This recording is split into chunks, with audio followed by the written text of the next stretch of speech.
Giving up is the birth of regret. The reality of life is that we will all hear more no's than we hear yeses. In the summer of 2009, I was 19 years old, working a summer position at Target between my freshman and sophomore year at undergraduate school. I was working in the women's clothing department, and I noticed a lady staring at me from across the aisle. I figured she probably had a few screws loose, so I attempted to ignore her very intense stares. She eventually manages to make her way a little bit closer and closer to me where I was working until she eventually walks up to me and says hello.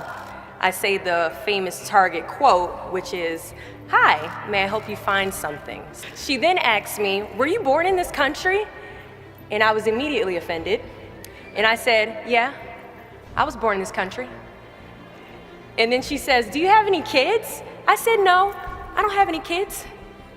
She then asked me if I was married, and then I said, "No, ma'am, I am not married." She says, "How old are you?" I said, 19. "May I help you find something?"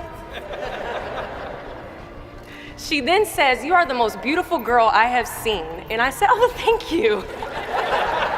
I didn't work that much for my makeup, but I did the best I could, but thank you.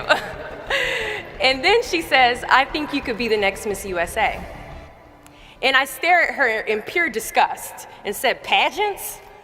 You're telling me pageants, like Sandra Bullock, Miss Congeniality. Pageants? You think I should compete in pageants? I'm in the Army, okay? We don't do pageants in the Army." She then asked me to meet her at Starbucks the very next day before my next shift at Target. And she just wanted to do a little bit of explaining when it comes to what pageants is. And apparently I was a pretty open-minded 19-year-old because I actually agreed to meet her the very next day.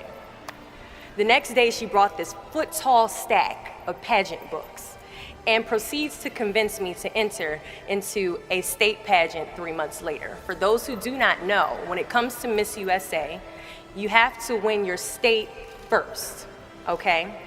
So 3 months later, I compete in my first pageant, and I lose.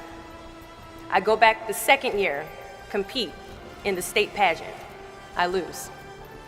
Go back the third year, compete in the state pageant, and lose. Go back the fourth year, compete in the same pageant, and lose. I go back the fifth year, y'all.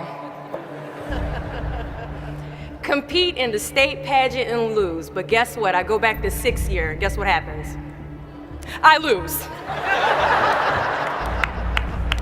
I called her on the phone and said, "You told me I could be the next Miss USA." And she says, "Deshauna, keep working, don't quit, keep going back." And in June of 2015, she passes away from leukemia. 6 months later, in December 2015, I win Miss District of Columbia, USA. And 6 months after that, in June of 2016, I become the first soldier to win Miss USA.